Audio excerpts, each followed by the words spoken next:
Hello, and welcome to another episode of It's Okay Until It's Not.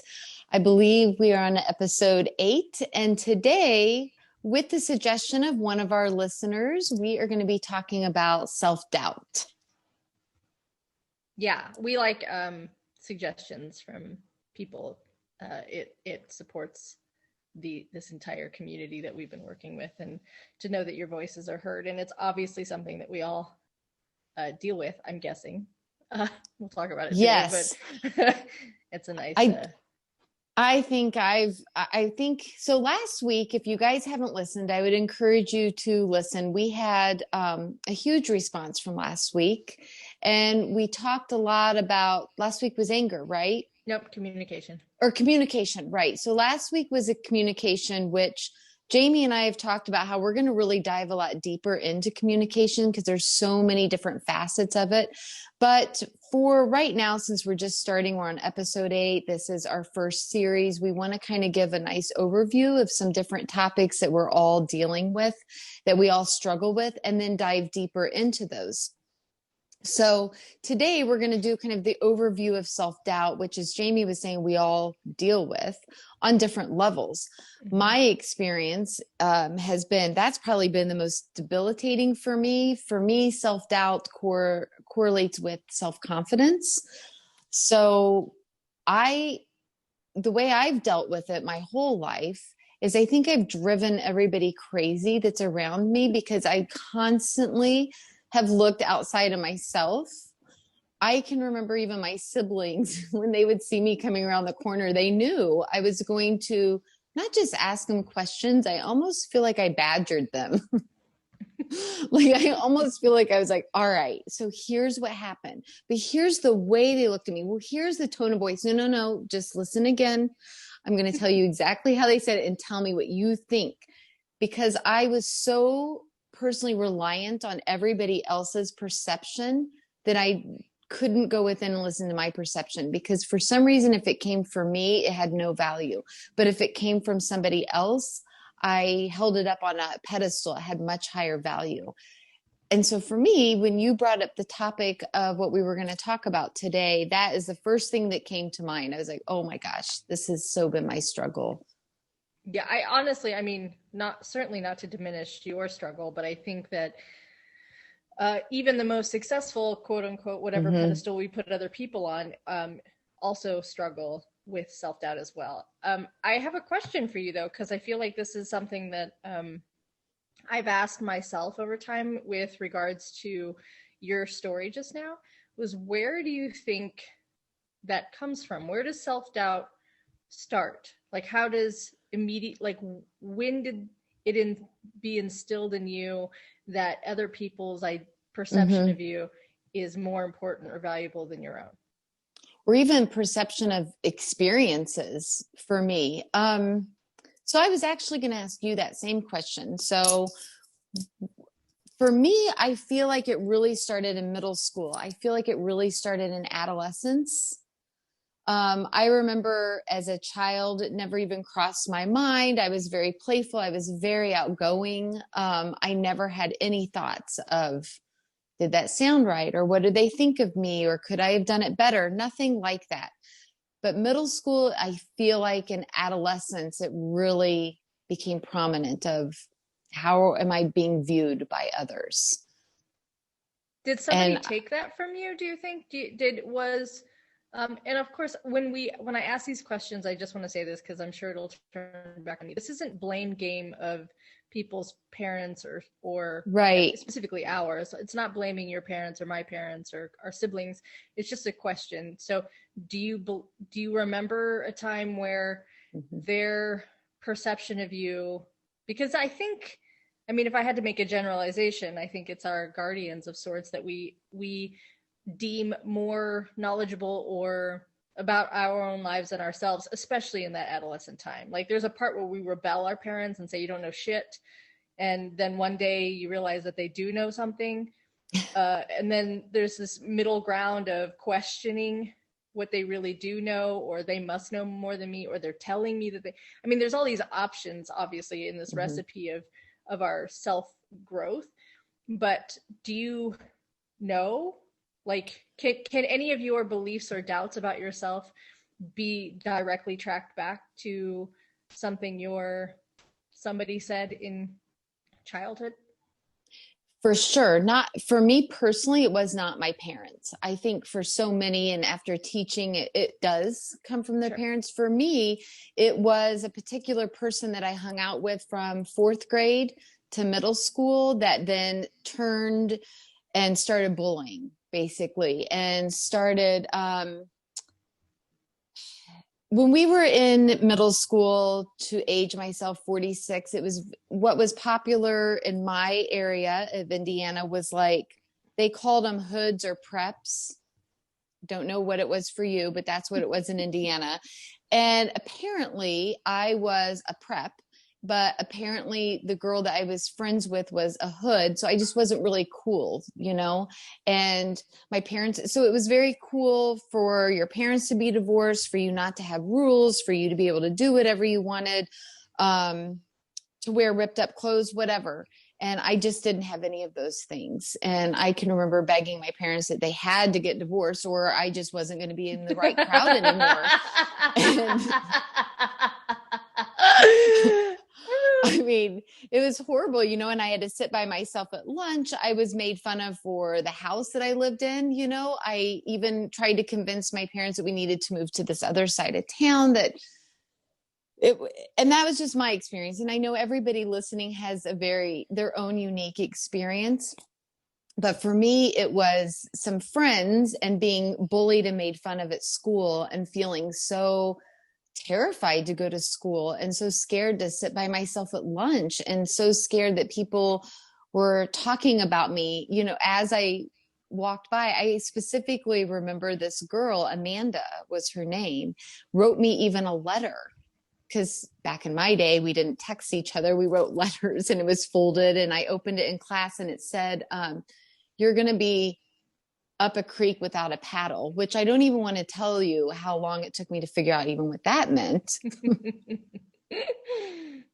Like something like shut up a creek without a paddle, something to that effect. And I was like, oh my God, now I'm going to get beat up. So for me, that's how it started. I think it just totally dimmed my light. And it really, in an essence, it kind of changed my whole personality, you know, if I really sit with it. Yeah, I can see that. Thanks for sharing all that. I mean, we're grown up, and I think part of growing up, literally, to it's this degree is being able to sit back in reflection and see how we have become the people we are because of the experiences that we've had. And so, thank you. I'm glad you went there because it seems trivial. Like if we talk about like being bullied at 40 something years old, those same people aren't in our lives, but their voices are still in our head for the security and safety of whatever it is that we're seeking for our future. But somebody who implanted you're not good enough in your head still has a little bit of control over us, even especially though we're not when in it's seventh grade. Right. And especially when it's things that we can't help. And as if you've been listening to our podcast for a while, or if you're new, my background is I taught special education for a while. So I dealt with my students being bullied and being scared to death whenever they were out of my sight. I was so worried about what was happening at recess, what was happening on the playground, what was happening when they were going to specials, you know, music or PE, especially some of my lower kids that were so susceptible that they wouldn't even probably comprehend when they were being bullied, you know, and they would just fall right into that. So that can really spark some anger in people. But for me, it diminished my self-confidence. For me, it quieted my voice. And for me, it made me feel ashamed of things I couldn't help, right? I couldn't help that my parents were married. I couldn't help that I lived in a perceived nice home. I couldn't help that I was a country club brat, as I was called. Like I couldn't help the life that I lived. And I was bullied for it. So, I mean, in that situation, obviously, as adults, you're damned if you do and you're damned if you don't. Yeah. Because if you were part of the other group, you would be the one, you know, there would be a whole nother set stories in your head for I you. think so. I will Yeah. say this though, being a parent now, and having two children with special needs and having a very open dialogue with my daughter, I've not seen that with my own kids. And that was probably one of my biggest fears as a parent. And then realizing, two of my children had special needs. Instead, my son Will was so accepted. He was doing inclusion for language arts in middle school. He's in 7th grade this year, but we're doing distant learning this year. But anyway, he was going into the class. The kids fell in love with him so much that they had to do a drawing to see who could be his partner, because everybody wanted to be Will's partner. And then this year they asked, because we're doing inclusion like even through our screen, and when we go back to school, for now to be 2 periods a day that William gets to go in and be around his typical peers. And just when I was teaching, before I even had kids, I was telling you that my biggest fear was what was going to happen with these kids. And I just wasn't seeing it. And we would do small groups. I would do things with the school counselor, so that kids could talk. And we would do like banana splits, kids going through divorces and how they were feeling. And I'm just pleasantly surprised, in a big school district, Las Vegas, I didn't personally see it like I did growing up however many years ago. I don't even want to do the math, 30 years ago in rural like Indiana. Yeah. Isn't it? I find that interesting. So maybe in some way we've grown as humanity. We have. I mean, even if people are still dealing with it, I also believe that you can't remove somebody from adversity, because if you do, they don't learn the deepest aspects about themselves, like sheltering a child. And I don't have kids, but I am one. And so like sheltering a child is, as much, I see parents all the time, like my peers that are parents want to, beat up all the bullies and want to like protect them, which is a natural instinct for a parent. I get it. But I also think that if you teach them how to overcome and see through and get over and build their self-confidence, because all of these words are self, like, that's why I was like, who robbed this from you? Because it's self-esteem, even though it's also, now we're talking about self-doubt. But, somebody put these thoughts in your head. It's not like, I really don't think children just automatically hate themselves. That's self-loathing. No. But let's just right. I think they plant the seed and then we just keep tending to that garden until it grows completely out of control. I'm sure that you dealt with some as well. Well, I'll tell you in just a second. It made me, I was talking to somebody, I think one of my students, but it's so interesting to me that you hear 420 million, how pretty, smart, kind, loving, sweet. But the one person, I can tell you, the one person in my life who called me Thunder Thighs Shapira when I was on the volleyball team, I hear to this very day, and it was said to me once, and it was 30 years ago, and I still hear it. And so I'm like, I don't remember a single person who is fanning or fawning over my beauty or my whatever as much as I hear the one. I used to have a client that said, there's so many, you can only get so many attaboys, and then one aw shit fucks it all up. Like, that's all literally how it goes, right? And we just perseverate on it. And can I also interject and say that when my mom, for example, would give me compliments, for me, they didn't even work, because I felt my exact reply to my mom would be, you have to say this, you're my mom. Right. Like it had no meaning to me, because I was like, the meaning again was outside of my circle. Yeah. Well, it's a reflection, right? Like, so it's funny that you say that, because my specific scenario, only one that reminds me or implanted, I don't know that it reminded me, but it started the journey of my self-doubt, was because of my parents. And no fault of their own, they were just protecting me. And you'll hear it in the conversation, but when I heard it, it turned into like this, like, what? So my dad was in business with a former Miss USA, Miss Nevada, whatever's husband. And so the Miss USA was there, the wife was there visiting her husband, and I was there visiting my dad. And I walked away, and she had told my dad, you should get Jamie into pageants. And my dad came home to tell my mom, And my mom said, and of course, God, no fault of her own, but just out of sheer protection, she said, when Jamie loses, it's going to break her heart. And I heard this and I thought, when Jamie loses, and that stuck with me for a long time. It didn't exactly mold all or any of my decisions, but I remember that there was doubt instilled. And then the only other time that it was self-inflicted at this point that I remember, because if I was bullied, it didn't make an impression on me. If I was always part of every group in high school and in college, I didn't give a shit.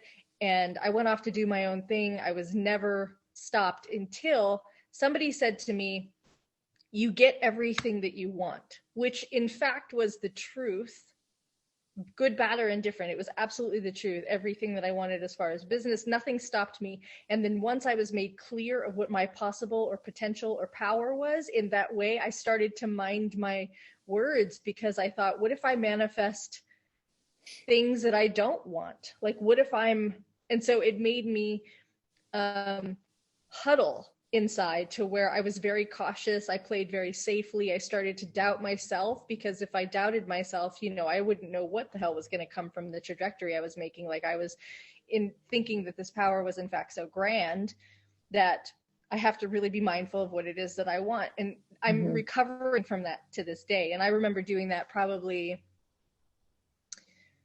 I don't know, 10, 15 years ago. Probably was, I don't know, I've lost time, maybe 20 at the most, but I've been recovering from self-doubt just imposed upon myself just I think what's ago.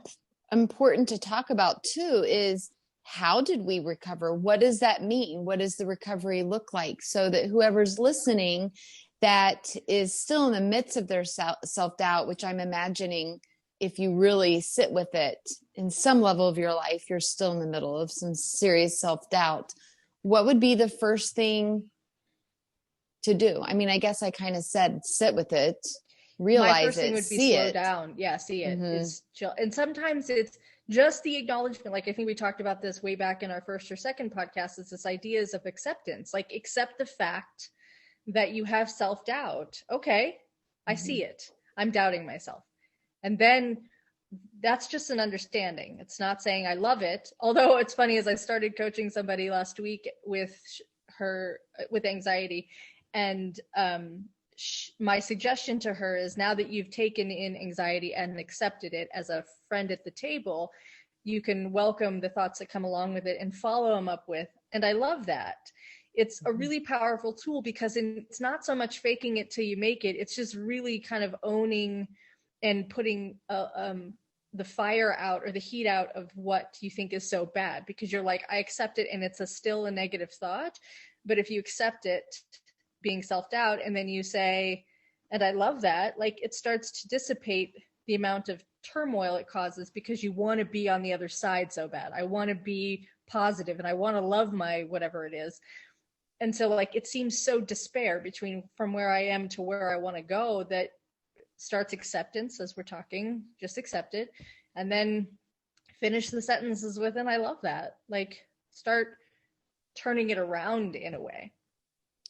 I also, to add to that, find that when we acknowledge it, that releases some of the shame around it. 100%. Because I, for example, with my specific story of being bullied, and that bringing up so much self-doubt and lowering my self-confidence, I was even ashamed to say out loud that I was bullied, because I felt like that made me lesser than. I felt like people would be like, well, why? Like, there had to be a reason that you were bullied.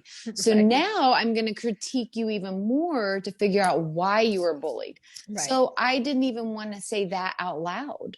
So I have a question for you because of that, and it's probably good for people to hear, is, would you do that to somebody else? If I told you I was bullied, would you wonder why? Right. Would you go, God, I have to, of course you were.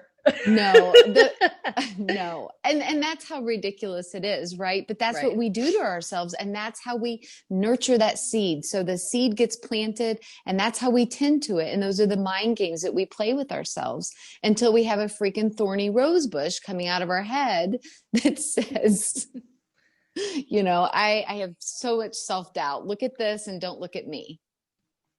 Yeah. Yeah. I mean, I think there's a self-fulfilling prophecy within that, but Right.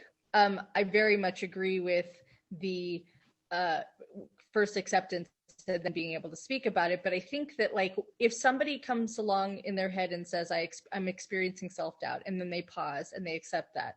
And then the next, if they so choose to take the journey, is this is your inner child. So somewhere along the line, and you have identified about the time in your life when this set in, protecting me, this inner child. And I always reference the age 6. I'm not sure why, which me and my therapist will probably go through whatever happened to me at age 6, so I can figure that out on the next episode. But so like your little inner age 6 Laura or Jamie is protecting you today from something that you are coming up against that probably very similar, or it's the only way you know how to do said thing is by cultivating this response to it. And because you're experiencing it and it's rubbing up against you and you've acknowledged it and accepted it, that you can look at it and say, thank you for supporting me for this long. Because if it was age 6, then it's 37 years for me if I would be experiencing it now.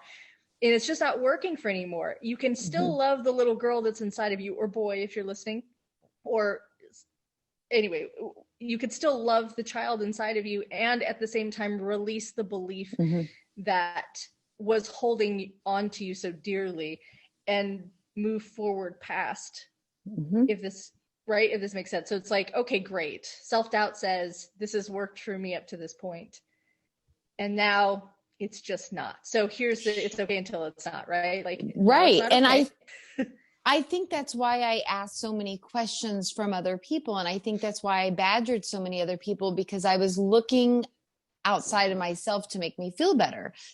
I was looking for these messages outside of myself to say, yes, you're okay, because I learned not to trust myself, because I went into the situation feeling great. I walked out like, well, there's clearly something wrong with me. I'm not seeing it. So I needed to look outside of myself then to build myself back up. So I would also say that seeing it, acknowledging it, releasing it. But if you could find a trusted person, not a group, do not badger them. But if you could find like, a counselor like Jamie has, but somebody, the voice of reason that can at least let you dump. Yeah, they just can't be invested like a friend. Oh, well, right. If they are a friend and they are invested, that they also can play a tough role of telling you truths, like hard truths that say this isn't working for you anymore, and how do we get through this without you as a person taking it out on them as a friend who cares. I mean, I've been in that position a lot where I can easily play a role that isn't comfortable but beneficial. Right. Well, and I think that when you're working through anything, whether it's self-doubt, low self-esteem, grief for one, I think setting a time limit, right? So that you don't go down the rabbit hole of it.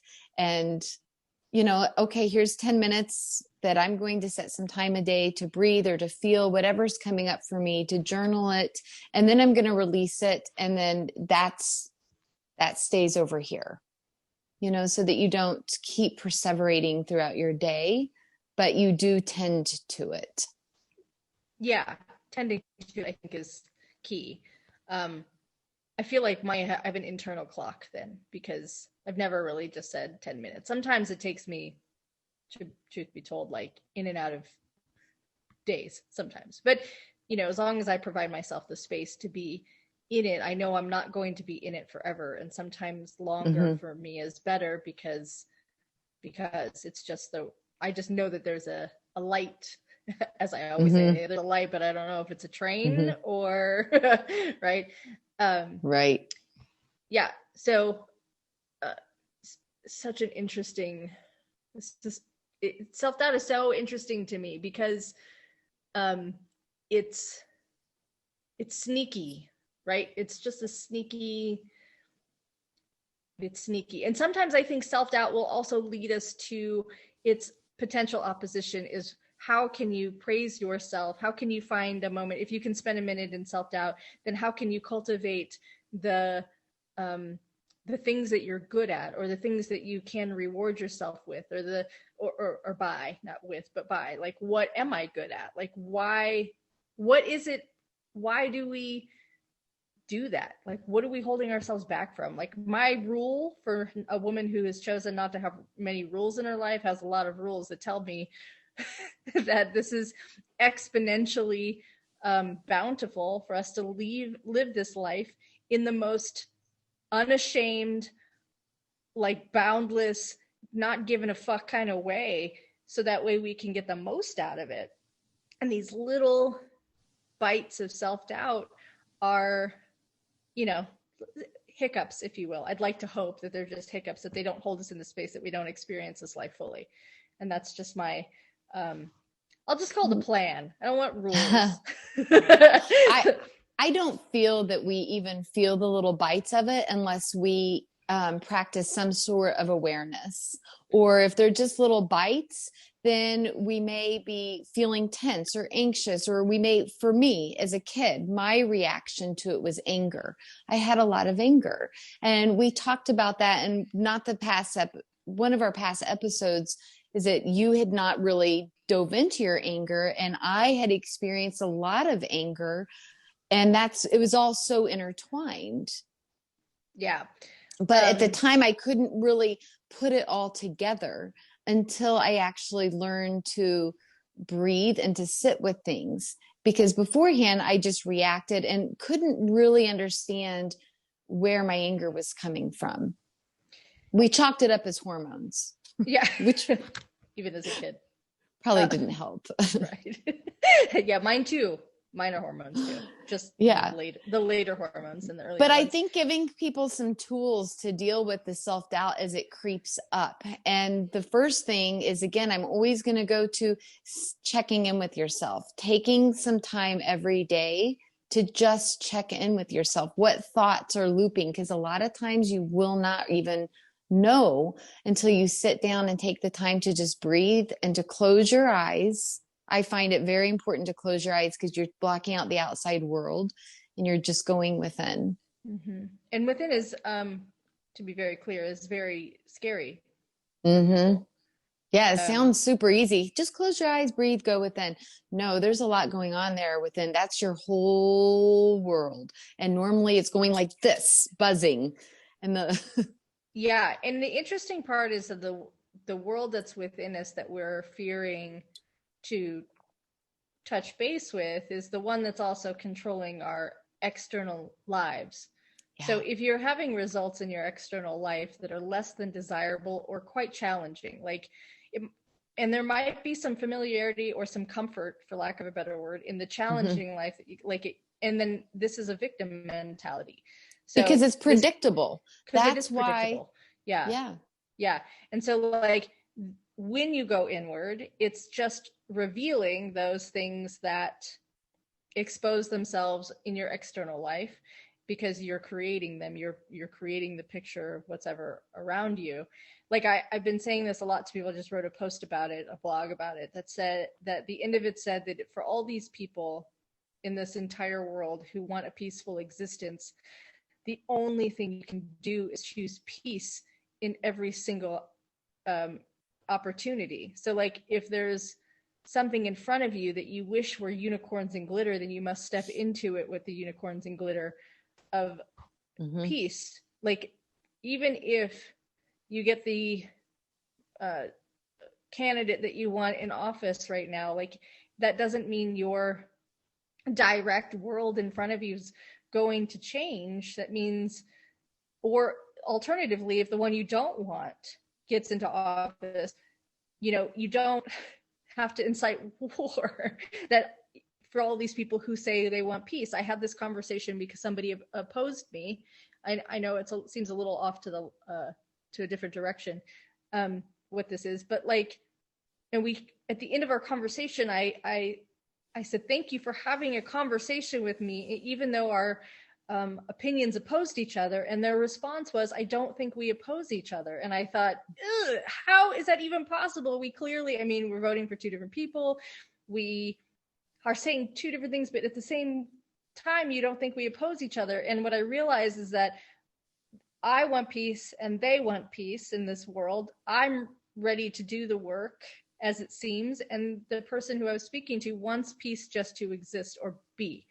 And I feel like that's the common misnomer, is that there's no work to be done, that it just is going to magically appear. And I'm kind of cartooning this a little bit, but the idea is that you have to go inward to seek the areas that are keeping you from being peaceful to people who oppose you.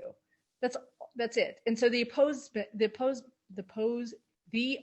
I'll get there, is, right, your doubt in this conversation. So this could happen anywhere, anytime, whether it's anger or doubt. Like, the idea is to make peace with it, but you have to go in to find it and not just be a victim to the circumstances that you've already created that are in front of you, because we're projecting this world, right? Or reflecting this world to somebody. It just doesn't happen by happenstance. Like, we're not going to from our personal lens, because we're always looking through our own personal lens and our own perception. And perception is key, right? Because when we go back to the self-doubt and my middle school years and being bullied, when I look back now through my adult perception, a teacher perception, I realize that it was one person bullying me, one person. So, but in my lens, I could only see that one person. I was not seeing all the other people that were trying to build me up. It was just that one person. Like for you, it was just that one comment that didn't even have an intention to cause self-doubt, but it was just that one comment or that one person. So it's really important when you're doing the work, when you're looking, is to cleanse your lens a little bit. I actually also just did a post about this, because we've got to, just like with our glasses, we've got to spray some cleaner on them. They give you those special cloths and everything that even takes the lint off.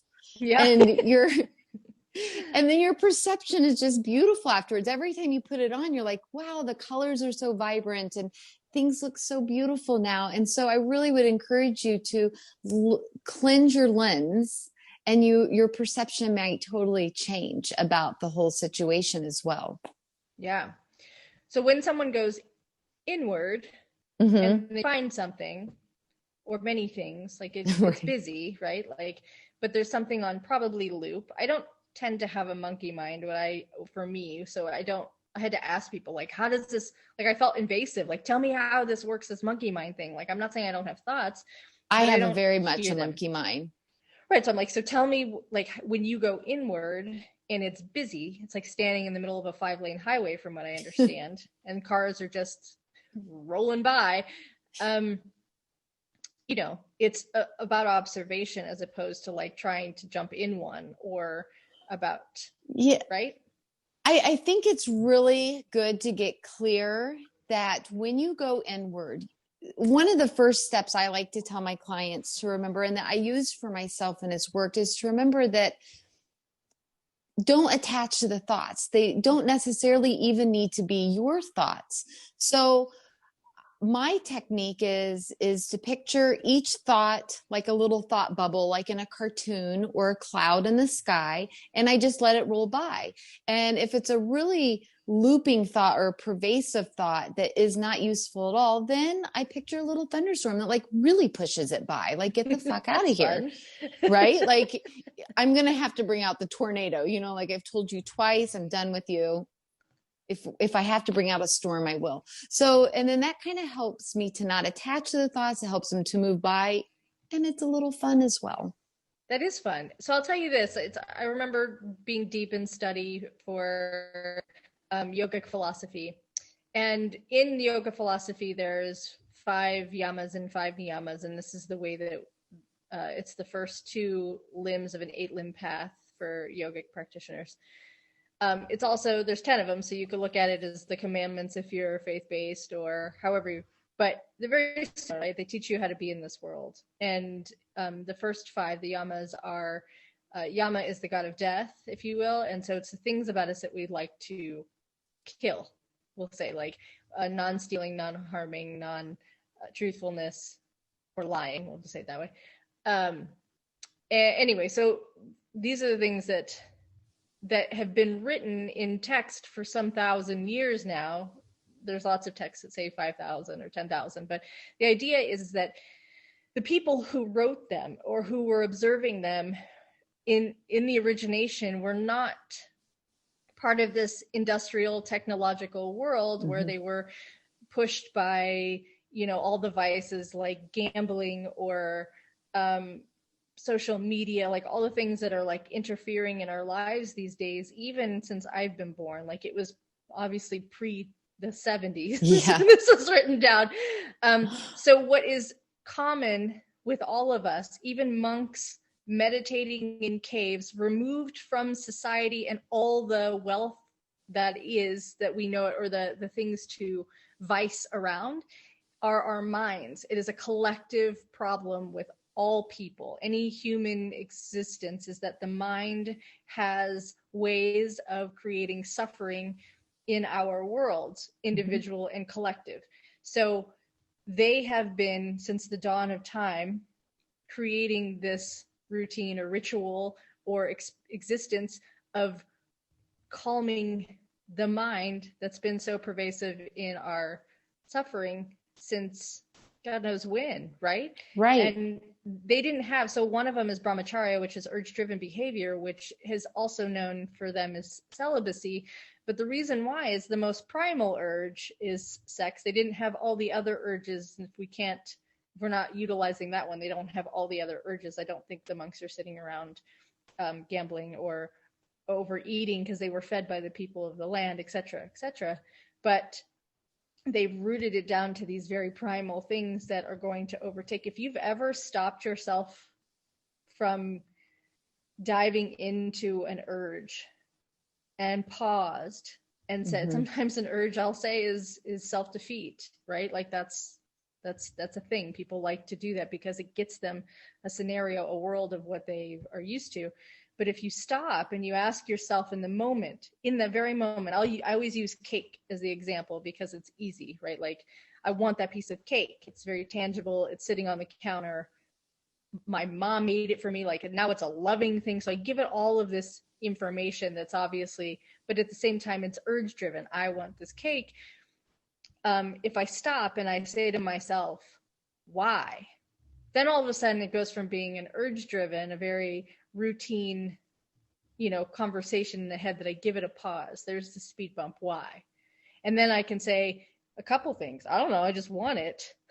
That means I'm filling a void, or I'm choosing it instead of looking at something else.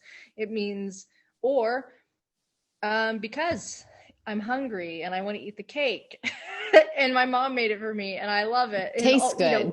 Right. Yeah. It tastes good. Or, I just gave it a pause so that I can make a decision as opposed to respond to or react to it later with a reaction of, oh shit, I ate the cake and it's going to sit on my hips for 20 years or fucking whatever.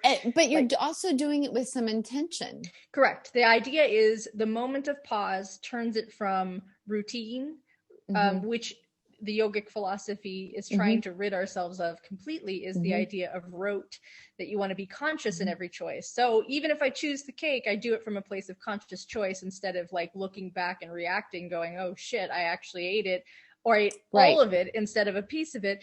So that way there's some sort of like, if you enjoy the cake, it's probably better than eating it and forgetting that you even ate it. This goes with like, it's important though. It's so important what you're saying, because a lot of times our behaviors will cause so much self-doubt and lower our self-esteem. Take a smoker, for example. And I have struggled with smoking much younger, and then again in adulthood for 2 years. And that would cause me to have so much self-doubt, right? And so much shame around that habit, around that addiction. And I remember when I was ready to let that addiction go, I started to, like you were saying, just do the pause and ask the question. And then if I was going to smoke, to decide I'm going to actually really enjoy it. I'm going to be mindful of every single inhalation, every single exhalation. And then I realized I don't actually enjoy it at all. Right. But by bringing in that mindfulness around our habits, Yes. It really is. And doing the pause and asking the question so that it doesn't become so habitual, whether it's eating the cake, overeating, smoking, not getting up and exercising and laying like a slut, in front of the TV again at night. But whatever it is, I love that point that you just brought up, to just ask yourself the question and to be more mindful of it. And if you are going to eat the cake, then love the cake. If you're going to smoke the cigarette, then do it with love. At least have a loving intention around it until you're ready to let it go, rather than feed it more hate and more anger, that you're just taking that energy in as well.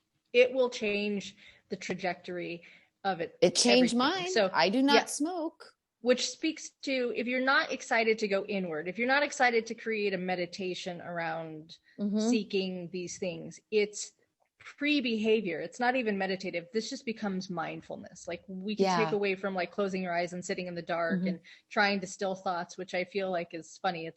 They'll never still, it's just observing them. And we could do a whole thing. We'll do one on meditation. Make a note. We should, but I like what you're saying, because this is kind of like the pre. So we were just talking about going within, closing your eyes, but beforehand, not even pre. This is something you can do throughout the day. Throughout the day. Anytime you think of it, or you put a rubber band on or a bead, and you touch your little, right? Then stop and ask yourself, okay, where am I at in this moment? Yeah. What's this choice I'm making? I feel like if you listen to every entrepreneur, if you're going to listen to anybody instead of your internal guidance system, which I think people get so clouded from, and I wanted to ask you if I didn't already, is like, right, like I have a lot of friends who I surround myself with to find that they seek so much support from external, like they want somebody to meet them with their already existing thought. Like you choose the person you want to listen to, because their answer is exactly reflective of what you're feeling. Like you're looking for that what you want to hear. Right. Or what you want to hear. But if you already wanted to hear it, then just do it. The thing that I think separates these things, and I'll say this 400 times if I have to, is whether or not, is whether or not you are a victim to circumstance, and I'll take ownership for this in a second, or whether or not you want to take responsibility for this. And I say this because in my businesses, there was a portion of the business that I was responsible for, and there was a portion of the business that I was not responsible for, and I gave that off to somebody else. And this happened, a handful of times. I'm no longer in blame or victim mode. But when the businesses did not succeed, I could, if I chose, express blame and be a victim to the circumstance of our non-success story, right? My version was successful. I know I've said it before, but there's truth to that. But there's also a point where I've also given up some of my power to somebody else. And so now my rule of a not rule living life that I'm in is that I don't give my power, right? Yeah. I won't give my power up to anybody else, especially when it comes to this, like for business. Like I will control my own destiny as far as these things. I'm going to step in, and I'm going to not look for your approval of what I'm doing. I'm going to do it because my gut said to. And any decision that I make is not wrong or right. It's just movement, and it'll get me into the next place. But I'm not going to rely on you or anyone else to tell me I'm either good or bad or right or wrong. I'm just going to do it because my gut said so. It's just even movement. If it seems reckless, right? It's just movement. Right. And we have to have that movement for forward motion, right? It's like that fire that we need to spark. It might be not just forward. It might be to the right, but it's still movement. That's true. That's true. True. Whatever movement it is, but at least you're sparking some amount of change. Plus, you're also instilling self-confidence. You can take a step forward. And even if you get punched in the face, proverbially punched in the face by something, you'll be able to learn how to bob and weave the next time. Like it's always an opportunity to learn something. Because if you just stand still, you're a victim of all of these circumstances. And if I were to instill a non-rule again, is that nobody is a damn victim. Nobody's a damn victim. And I think that going into your victimhood is part of the movement too.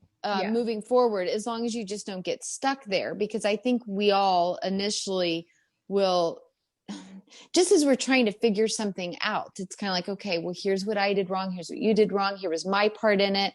Here's where I was really wrong. Well, that sucks. Well, I'm pissed now. I mean, I just think that that's part of all of those, the gamut of the emotions that now, hopefully by listening to Jamie and I, you can recognize that you don't have to identify and get stuck with that emotion. That's just part of feeling through the process, but that's not really the truth. That's what our ego is going to be telling us, is that it's all their fault or it's just like, for example, with the girls that were bullying me. I mean, I really felt like a victim big time at the time.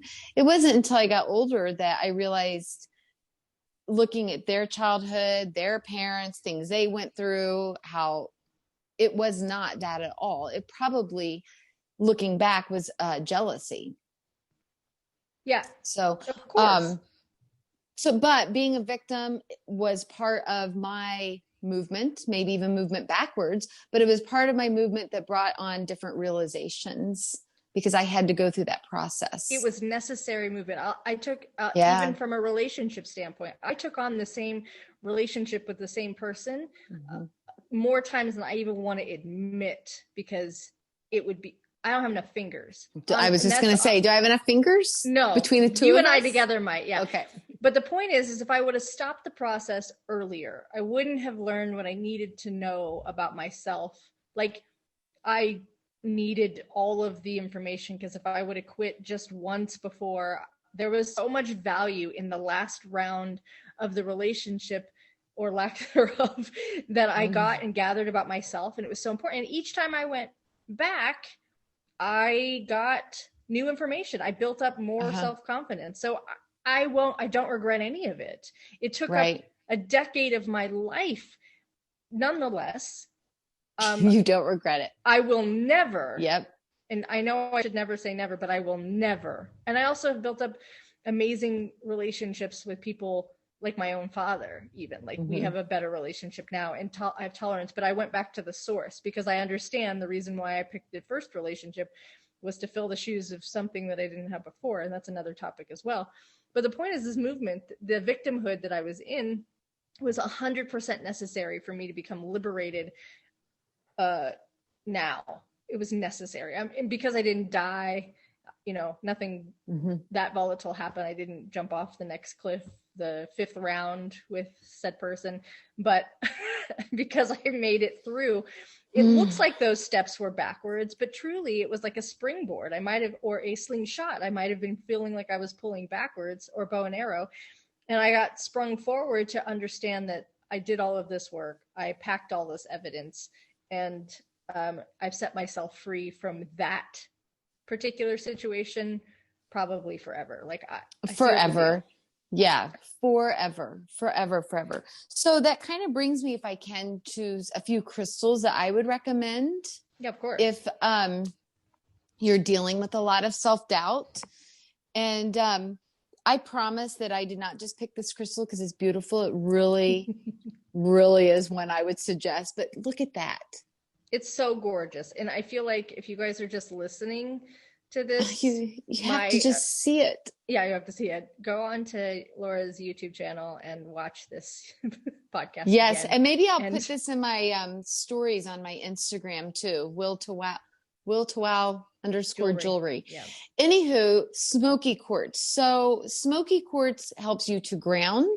It helps you to be in the present moment, a little bit more clear, and it will help to remove those perseverating, self-deprecating thoughts. The thoughts the ones that keep looping. So it's a really great stone if you have it. If you don't, you need to get it to wear, to have it around when you're sleeping, when you're meditating.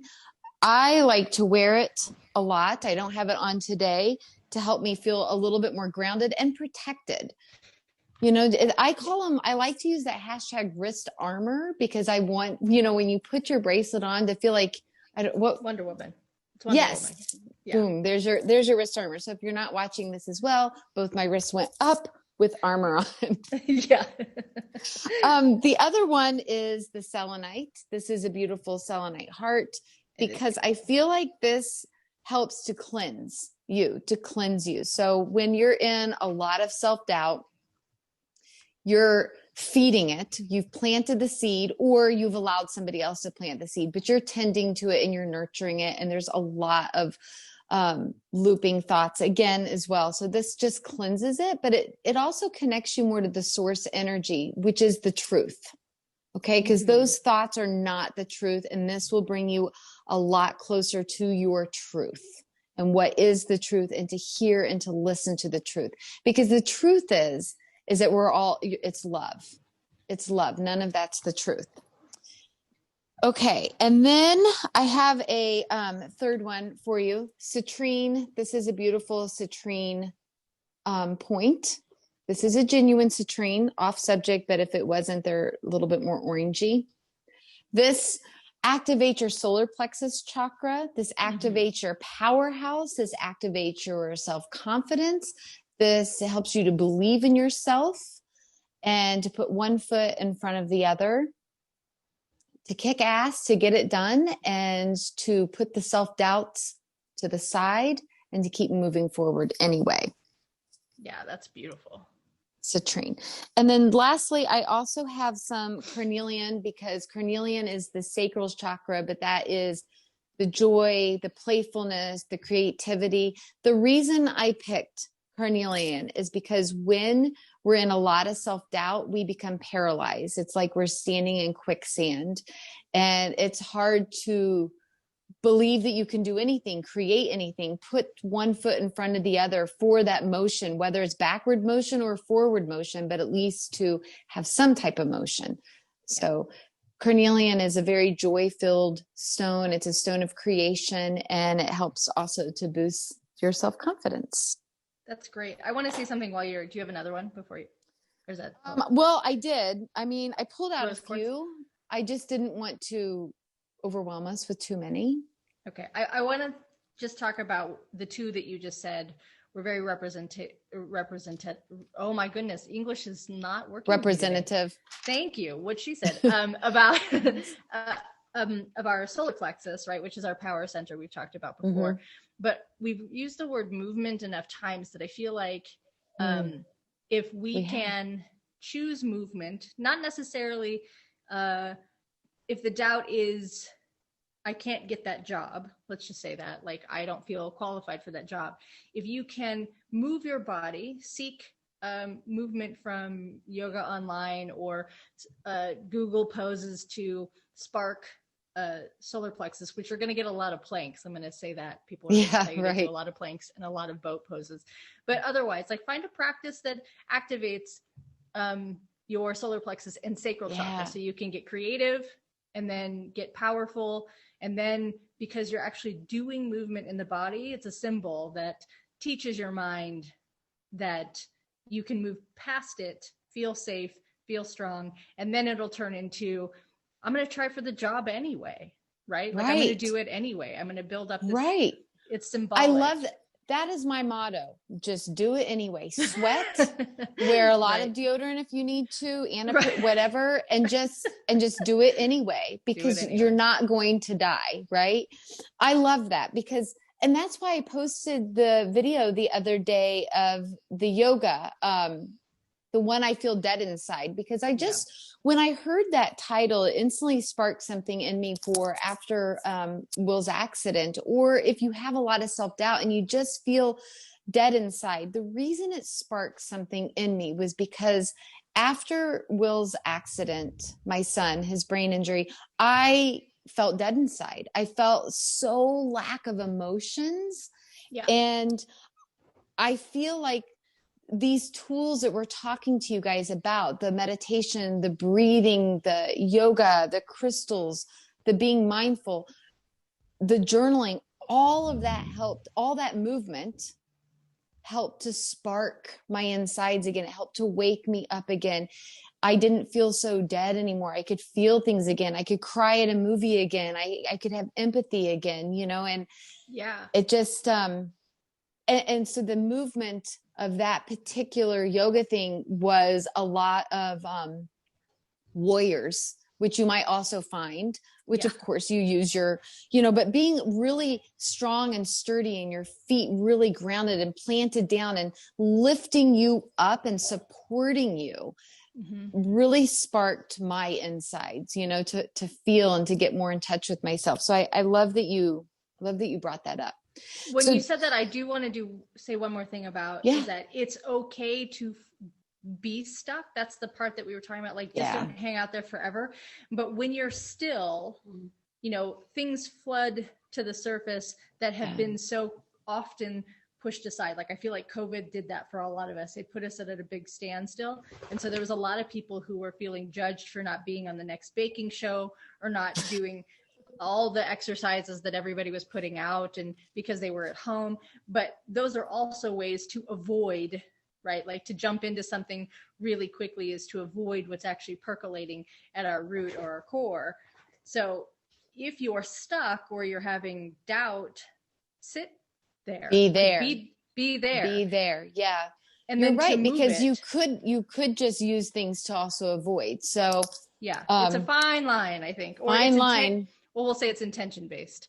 And I'll admit, I did movement for 20 years, and I have to say that for the better part of these 8 months that we've been still, I've been still, and I've not been moving because I'm interested in what I've been hiding or covering for so long. I'm one to dive in first and to dive deep. Like and I have been very uncomfortable, and where I've avoided moving because it comes from a place of self-loathing. Like I hate this feeling, or I hate the way I look. And so I'll quickly want to do a movement because like I feel fat or something to that degree. And I chose to sit with that. It's just such an example of how personal it is, right? Like for you, sitting is not really your norm, and that's where you're at with it. Whereas for me, sitting is more my norm. So moving is harder for me, and it moves, it shakes up a lot for me, especially after doing a few of those videos. I was like, man, I'm like crickety. Is that a word? It is. I was like, I feel like I literally need to be oiled. So precisely. That's all I can say is I was like, I need to be oiled. But so my two other crystals are both heart chakra crystals. And when you're in self-doubt, clearly you're not loving yourself, right? So the obvious one is rose quartz. This is a big raw piece. Rose quartz is the stone of self-love. We need to nurture and take care of ourselves when we're in self-doubt, especially before we can with anybody else. I love the big raw pieces because you can put them in your water, which Jamie and I were talking about before we push send, about taking the energy of the crystals inward, not just outward. So rose quartz is perfectly safe to also be in your water, your bath, all those kind of things. And then unakite. And I've not talked about this one a lot. This is an unakite egg. It's beautiful, right? It kind of has the reds like carnelian, the orangey reds, the green like an olive green, like in my sweater. Yeah, it's beautiful. But unakite, the reason I suggested this is because it really helps to balance out those emotions. And this is a recommended stone when you've gone through a lot of trauma. So it helps to release stuck trauma so that you can have that forward movement, so you can have that forward motion. And when I say release the stuck trauma, it's more like giving it that intention, spending some time with it, hanging out with it, having it in your energy field, placing it on your heart, wearing it. It's not just going to magically come into your life and like remove trauma from your body, but by setting the intention of the unakite, it's believed that this stone is about removing trauma, whereas this one's about self-love. Unakite trauma. Yes. So those are my crystal recommendations for self-doubt and the counter for self-doubt. Right. Overcoming. Overcoming, yes. I like it. Yeah. So I think we're good, guys. Thank you for hanging out with us. Thank you for the suggestion. We would love more suggestions because we do this for you. I mean, of course we love to chat, but we're doing this actually for a purpose. We've also set an intention. around our podcast. Yeah. Also, we talked about a little bit on the last podcast too, is we're going to probably get on Laura's group and do a live where we can have a Q&A. What I kind of thought was prior to that, instead of people coming on to ask the questions, is that maybe we start opening up like an email. Submit the questions now. And then we can answer them on the live. And we'll expose that date and time when we solidify it. But if you start asking the questions now, then we're happy to do them then. Absolutely. So if you would like to connect with us further, my group that we'll be going live in is Crystal Healing by Laura. And I'm on Instagram as a Will to Wow, Will, W-I-L-L. That's my son who I keep talking about. His initials happen to be Wow. So I combine that. You have the Will to Wow, but it's the number 2 on Instagram. So, and then I'm also on YouTube. Yep. Under something, Laura Weigel maybe. But Go to your link tree in your Will to Wow. There you go. There you go. And I'm Vegas Yogini on Instagram.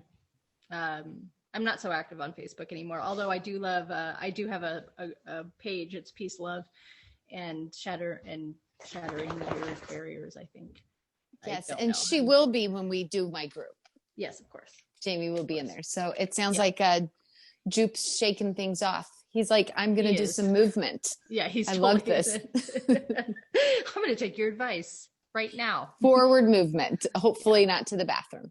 Right. I was going to say that's probably where we're going to go. Yes, I think so. All right. Thanks again, guys. Bye.